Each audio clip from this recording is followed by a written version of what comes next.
축원합니다. 어니스트 해밍웨이 잘 아시죠? 이분이 쓴 단편 소설 중에 세계의 수도라는 짧은 소설이 있습니다. 여기에 이제 나오는 내용이에요. 스페인에 사는 한 아버지가 이 마드리드에 가서 조그만 신문에 광고를 하나를 이렇게 싣게 됩니다. 이런 내용이에요.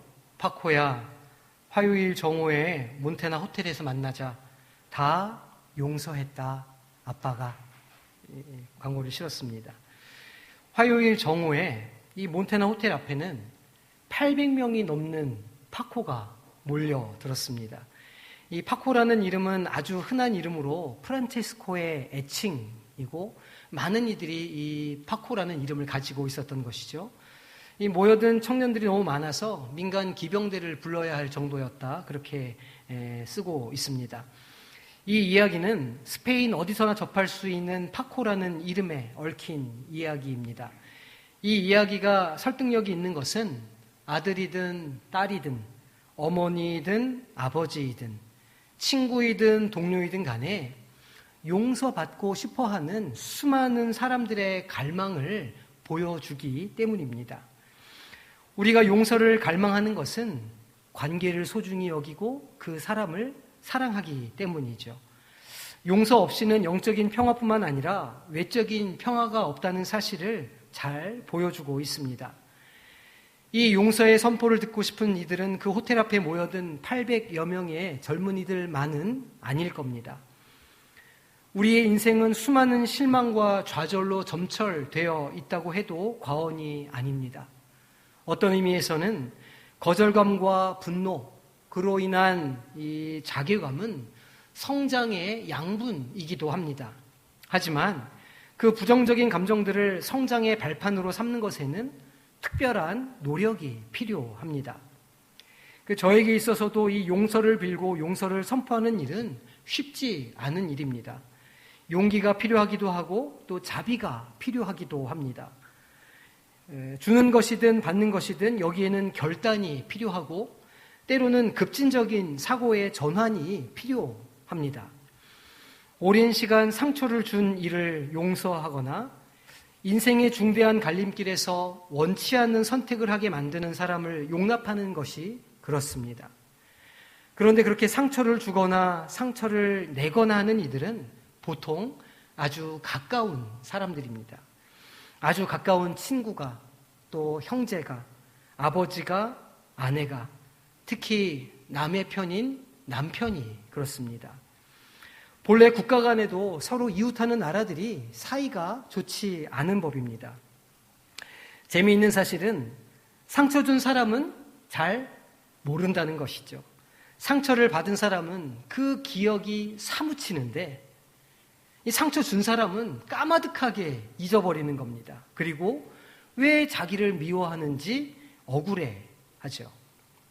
돌려 말해보면 나도 내가 받은 상처는 잘 기억하지만 내가 누군가에 준 상처는 아마 모를 일이 태반이라는 겁니다.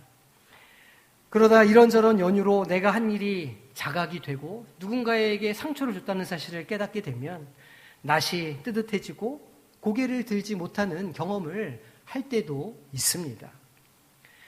우리가 신앙이 바로 세워져 있고 또 담대한 믿음을 가지고 있으며 자기 자신을 아끼고 소중하게 여기는 마음인 자존감이 이렇게 딱 있으면 타인들의 평가나 반응에 그렇게 마음이 흔들리지 않습니다. 누가 좀 싫은 소리를 하고 또 뒤에서 담화를 좀 해도 그 사실이 아닌 거면 대수롭지 않게 여기고 그냥 넘어갈 수도 있는 일입니다. 하지만 우리의 속사람이 늘 건강할 수만은 없는 것이죠. 몸이 아파서 짜증이 좀 날 때도 있고 또 예기치 않은 일들로 마음이 이렇게 녹아 있을 수도 있는 겁니다. 지치거나 번아웃되어서 마음이 좀 허약해질 때도 있는 것이죠. 사람이니까 불완전하니까 우리는 그런 상태를 가끔씩 경험하고는 합니다. 그런데 그렇게 마음이 좀 약해져 있을 때 가까운 이들로부터, 내가 사랑하는 사람으로부터, 내가 의지를 좀 할 수 있는 사람으로부터, 내가 아꼈던 사람으로부터 그런 차가움을 느낄 때, 소외감을 느끼고 나를 좀 따돌리나? 나를 좀 미워하나? 그런 마음이 우리 가운데 싹 찾아들면 와장창 우리의 마음이 무너져 내리는 겁니다. 그 실망감 혹은 소외감이 크면 클수록 상대적으로 화도 더 나게 되는 것이죠. 내가 당신을 얼마나 사랑했는데, 내가 당신을 이렇게 잘해줬는데 어떻게 나한테 이럴 수가 있어? 그리고 그 사랑은 애증으로 변하게 됩니다. 사랑했던 크기만큼 똑같이 미움으로 변하고 질투와 질시로 변하게 됩니다. 특별한 사람만 경험하는 그런 특별한 경험이 아니죠. 우리가 일상적으로 경험하는 감정의 소용돌이입니다.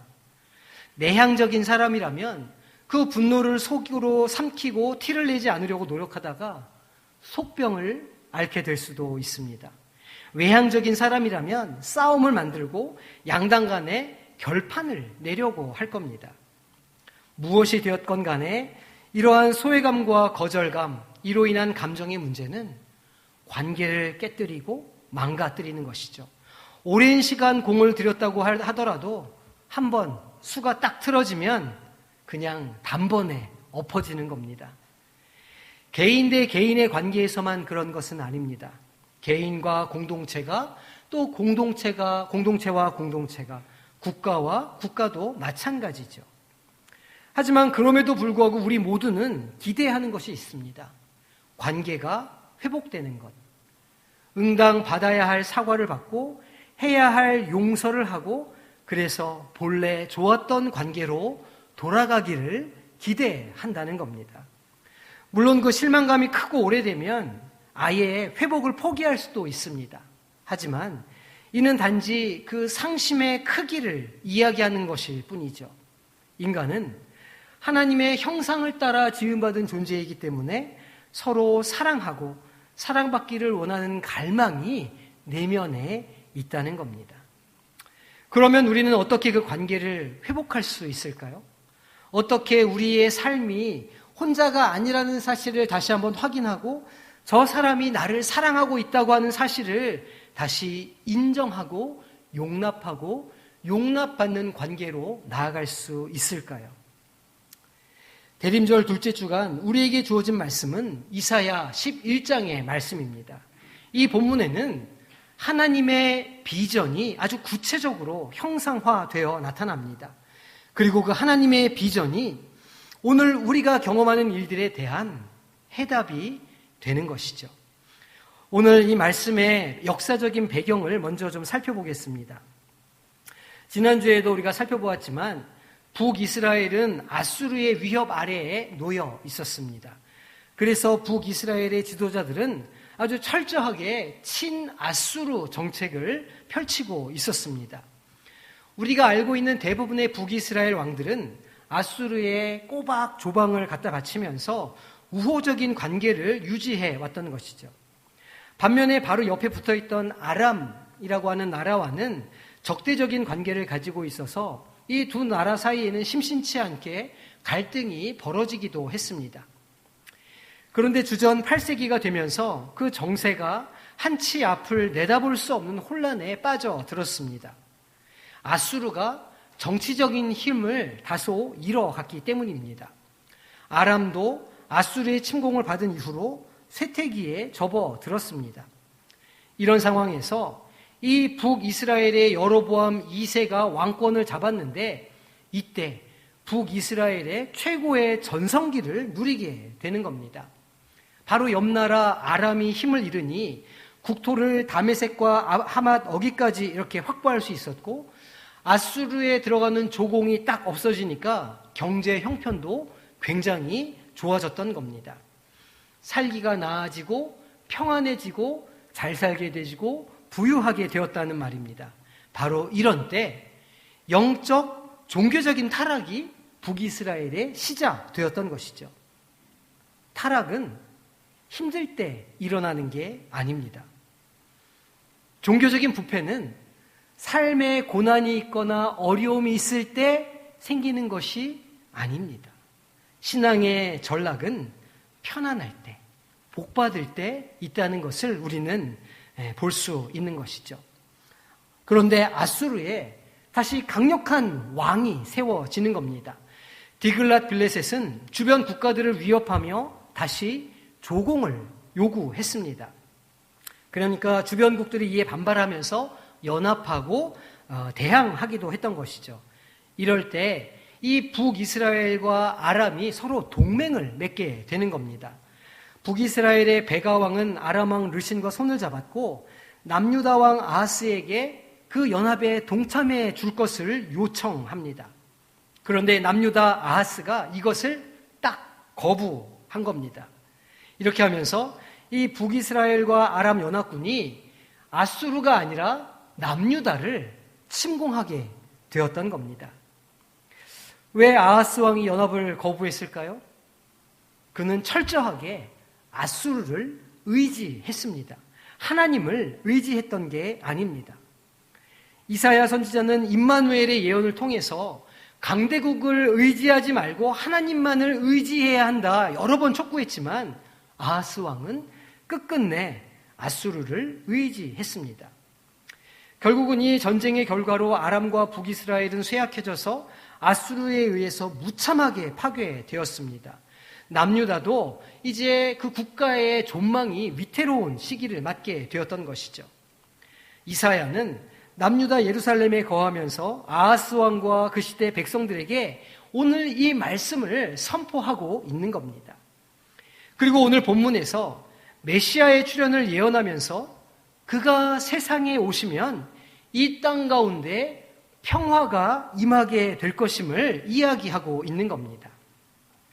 1절에 평화로 다스릴 이상적인 통치자가 다윗 가문에서 나올 것이라 예언합니다.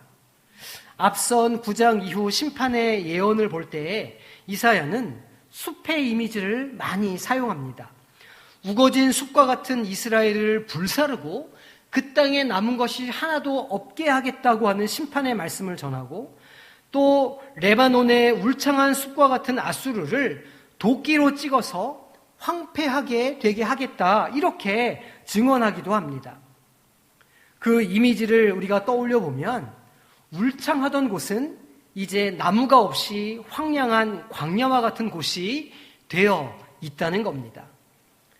실은 이것이 이스라엘과 유다의 영적인 상태라 할 수 있는 것이죠.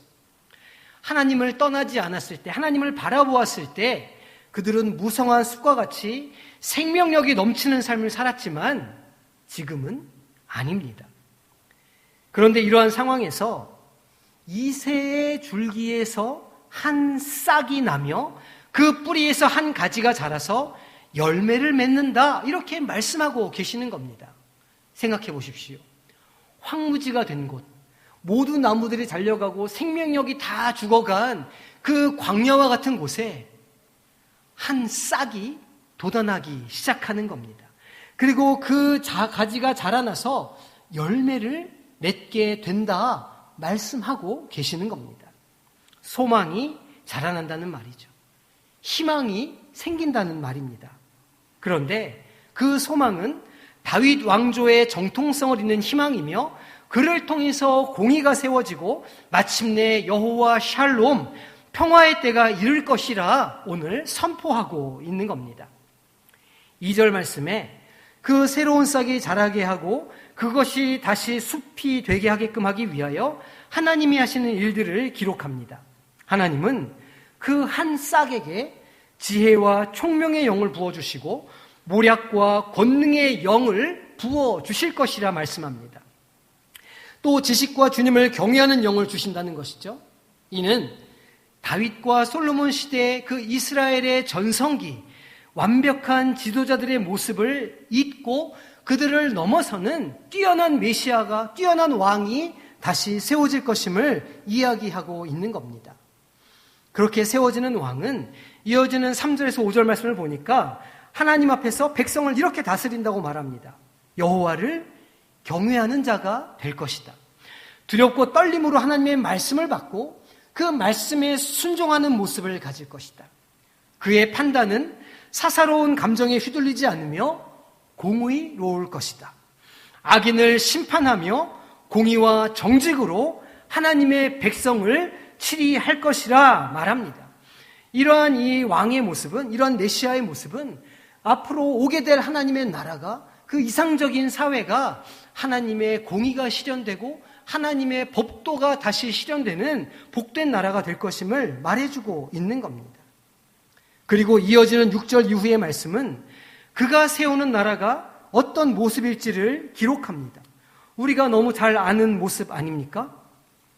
사막에 샘이 넘쳐 흐르리라. 사막에 꽃이 피어 양내 내리라. 주님이 다스리는 그 나라가 되면은 사막이 꽃동산 되리. 사자들이 어린 양과 뛰놀고 어린이들 함께 뒹구는 참 사랑과 기쁨의 그 나라가 이제 속히 오리라. 2절 같이 할까요? 사막에 숲이 우거지리라. 사막에 예쁜 새들 노래하리라. 주님이 다스리는 그 나라가 되면은 사막이 낙원되리라. 독사굴에 어린이가 손 넣고 장난쳐도 물지 않는 참 사랑과 기쁨의 그 나라가 이제 속히 오리라. 할렐루야. 제가 기억하기에 제가 가장 처음 배운 복음성가가 있습니다. 제가 기억할 수 있는 한 5살쯤 되었던 것 같은데, 그때 제일 처음 배웠던 복음성가가 이 사막에 샘이 넘쳐 흐르리라 였습니다. 이 말씀이 구약의 낙원사상, 천국사상이라고 불리는 바로 그 본문의 말씀입니다. 이 낙원이 어떤 곳입니까? 지금 어떻게 설명하고 있습니까? 앞으로 임할 하나님의 나라 새하늘과 새 땅에서는 상함이 없고 다툼이 없고 아픔이 없는 땅이 될 것이라 이렇게 말하고 있는 겁니다. 계시록 21장 1절을 보니까 이렇게 말씀합니다.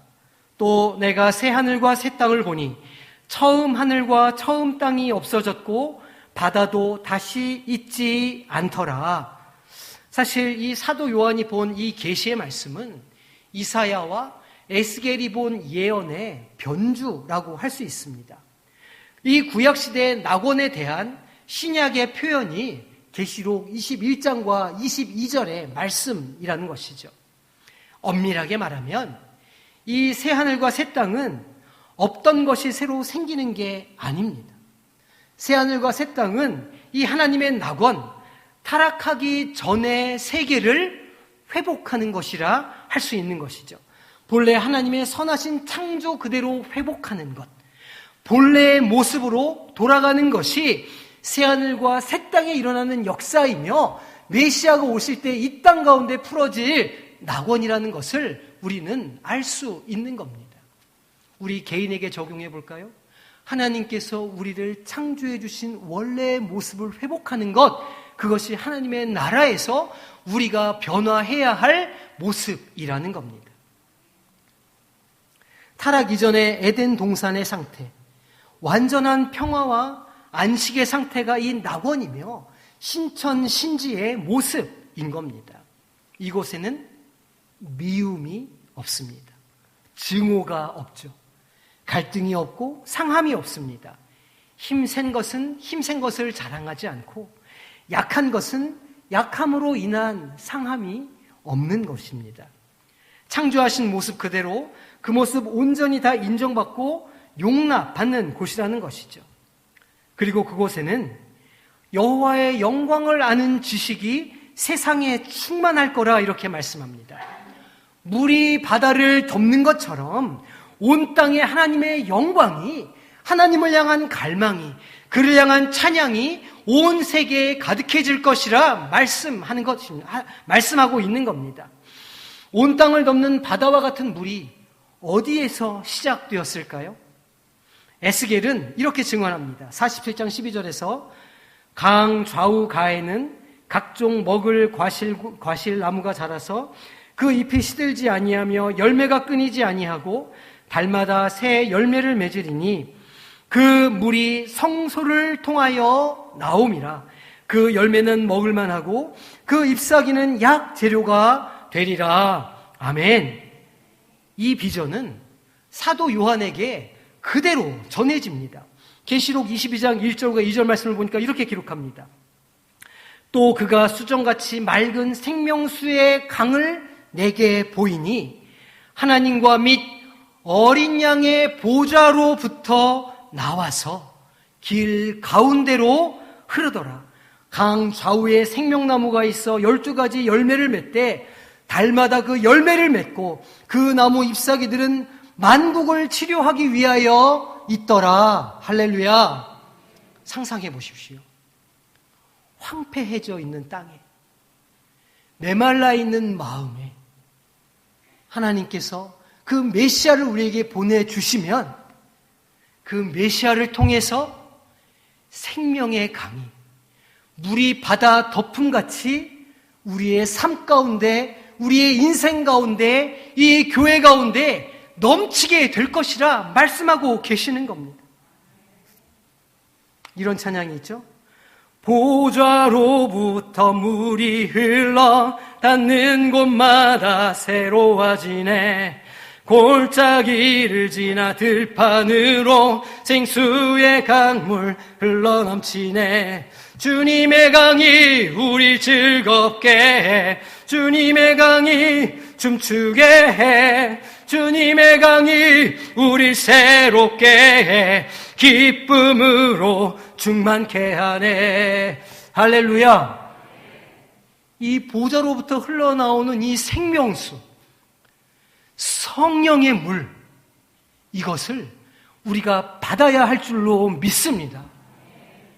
세상이 주는 기쁨, 즐거움, 그 알량한 세상의 어떤 재물, 물질, 우리의 능력으로 사는 것이 아니라 이 마지막에 주님께서 오시면 우리 가운데 부어주실 이 성령의 물에 우리를 던지고 그 물 가운데 거할 때에야 우리는 비로소 완전한 회복의 길로 나아가고 완전한 평화가, 주님의 샬롬이 우리 가운데 임할 수 있다는 사실을 믿음으로 고백하시기를 바랍니다.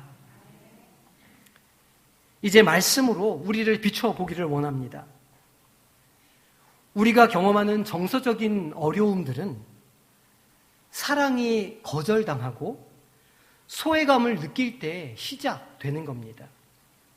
배신감을 느끼고 좌절감을 경험할 때, 아주 가까운 사람들로부터 그렇게 마음의 상처를 받았을 때 우리의 마음이 굳어지기 시작하고 엇나가기 시작합니다. 그 결과 관계가 틀어지고 서로를 향한 질시와 반목이 강화되는 것이죠. 공동체의 평화가 사라지고 서로를 향한 날선 비판과 판단의 언어가 가득하게 되는 겁니다. 표면적으로 보면 소망이 없어 보이죠. 용서하기 불가능해 보이고 도무지 이해할 수 없다고 그렇게 여겨질 겁니다. 그렇게 한 달, 두 달을 지내고 1년, 2년을 보내면 이제 그 마음은 고착되고 굳은 살이 박히게 되는 겁니다. 더 이상 분노도 좌절도 느끼지 못하는 상태까지 가는 것이죠. 가끔 그렇게 말씀하시는 분들이 있습니다. 이제 아무렇지도 않습니다. 이제 상관없어요. 그러든지 말든지 신경 쓰고 싶지 않습니다. 사실 이 말은 저에게는 이렇게 들립니다. 상처가 너무 깊어서 회복이 안 됩니다. 더 이상 그것 때문에, 그 사람 때문에 마음의 고통을 경험하고 싶지 않습니다. 도망가고 싶습니다. 그런데 이러한 태도에 두 가지 문제가 있습니다.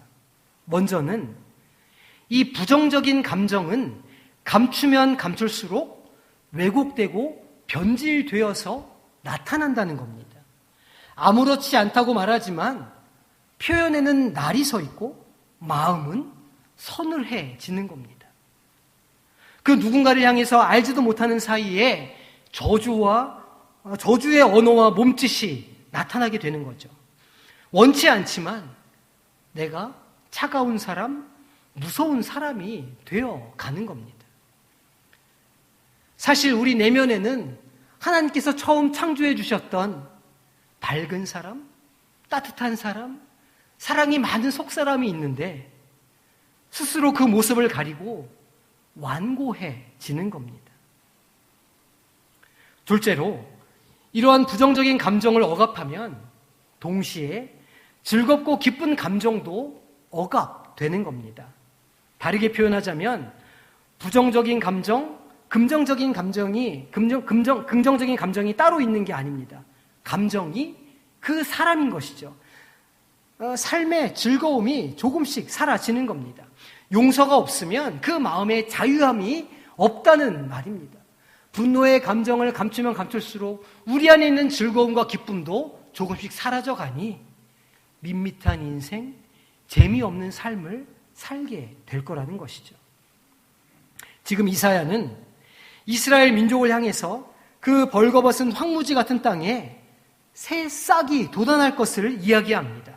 그 벌거벗은 황무지 같은 땅, 사실은 용서가 없는, 평화가 없는 그 땅을 말하는 것 아니겠습니까? 말씀에 순종하지 않고 자기 마음대로 살고 자기 감정대로 살다가 그 심령이 바싹 말라버린 우리의 마음이 황무지인 겁니다. 소망이 없고 눈물마저 말라버렸는데 이사야는 지금 우리에게 선언하는 것이죠. 끝이 아닙니다. 잘려버린 밑 중에서 한 싹이 올라옵니다. 아주 작은 싹, 그러나 하나님께서 약속하신 그 싹이 자라나 다시 세상을 충만하게 만들 메시아가 우리에게 올 것입니다 라고 말하는 겁니다.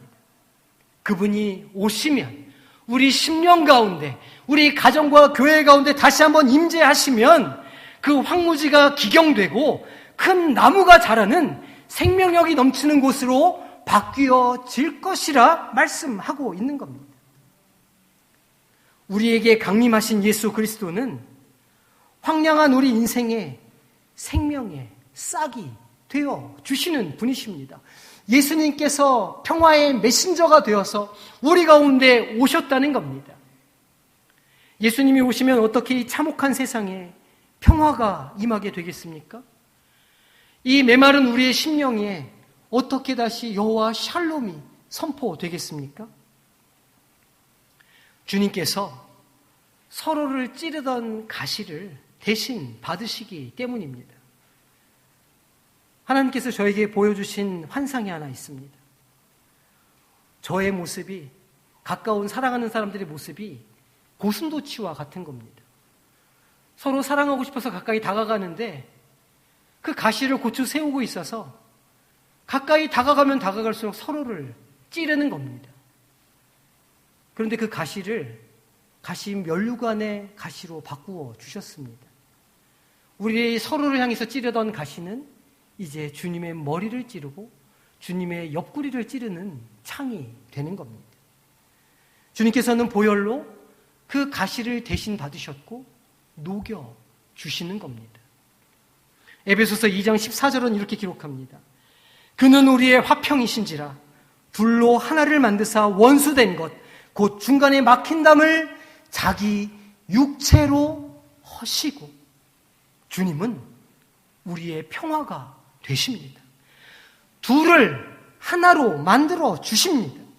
하나님과 원수된 나 사이에 막힌 담을 자기 육체로 허시고 우리를 하나님의 백성을 만들어 주셨고 하나님의 자녀의 자리로 불러 주셨습니다.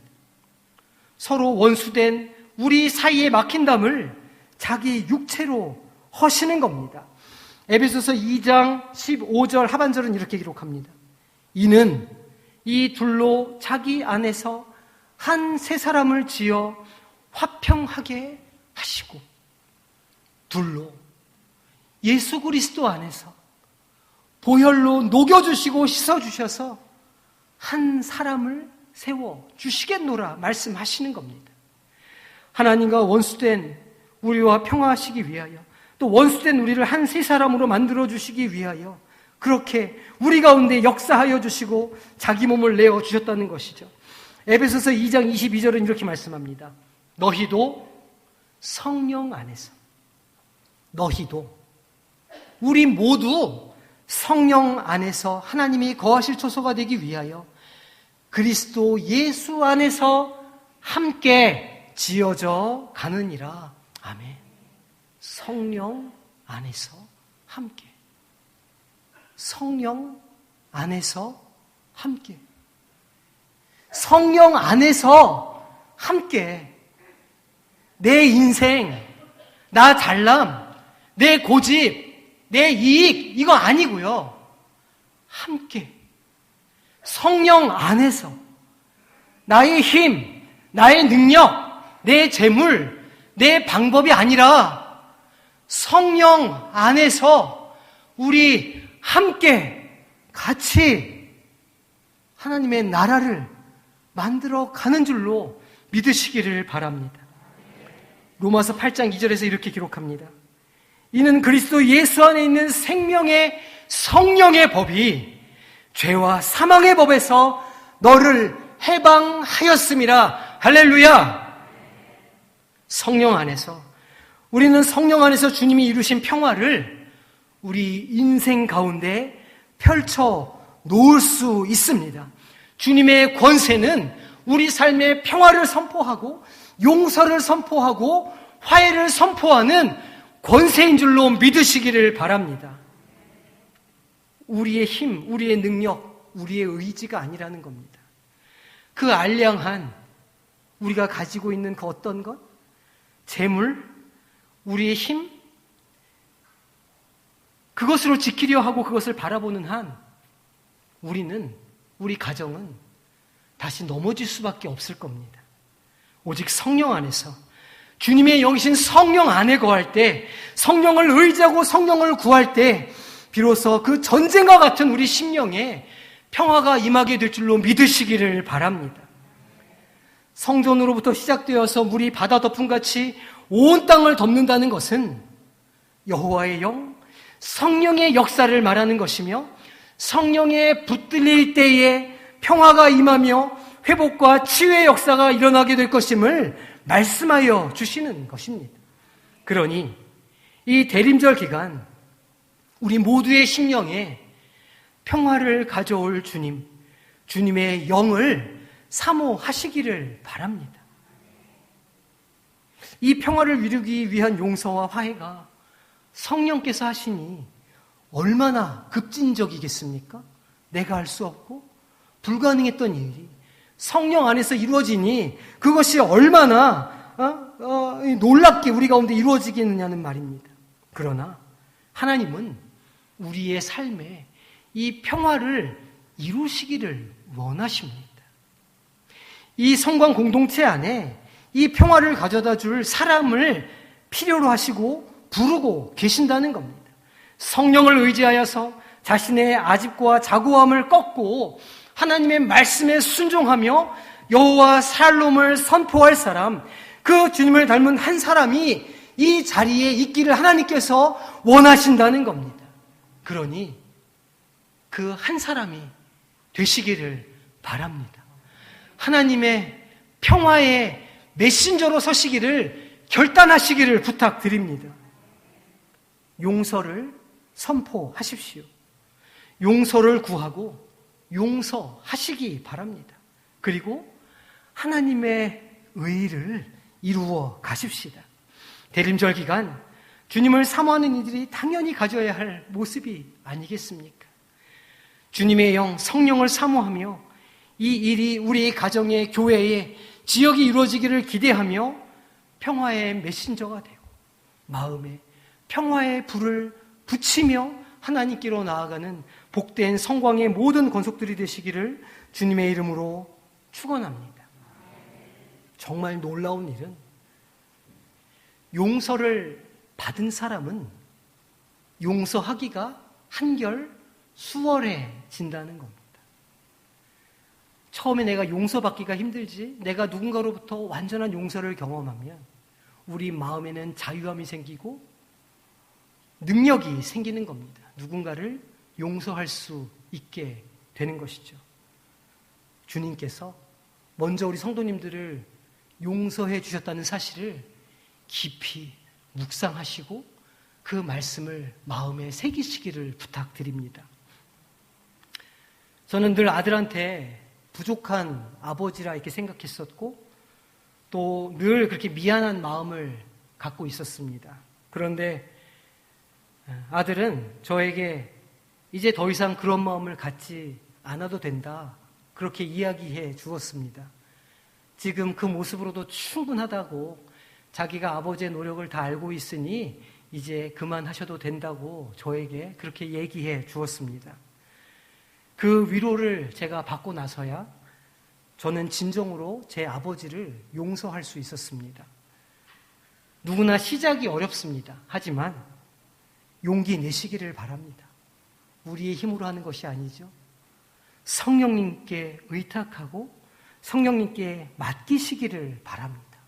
그리고 성령 안에서 선포하시기를 바랍니다. 그러면 성령께서 하시는 겁니다. 생각지도 못한 위로, 치유가 그 용기에서 시작되는 것이죠. 용기만 내시면 됩니다. 평화의 메신저가 되시는 우리 성도님들이 되시기를 주님의 이름으로 축원합니다. 기도하겠습니다. 하나님, 우리에게 평화를 주시기 위하여 오셨사온데 주님께서 막힌 담을 자기 육체로 하셨던 것처럼 우리도 담을 허무는 삶을 살기를 원합니다. 우리 각자의 심령이 그 매임에서 풀려나고 저주에서 풀려나고 고통에서 풀려나게 하여 주시옵소서. 그래서 가정과 교회 그리고 우리가 거하는 곳에 우리로 인하여 평화가 선포되게 하시고 하나님의 나라가 임하게 하여 주옵소서. 우리에게 다시 오실 예수님의 이름으로 기도하옵나이다. 아멘.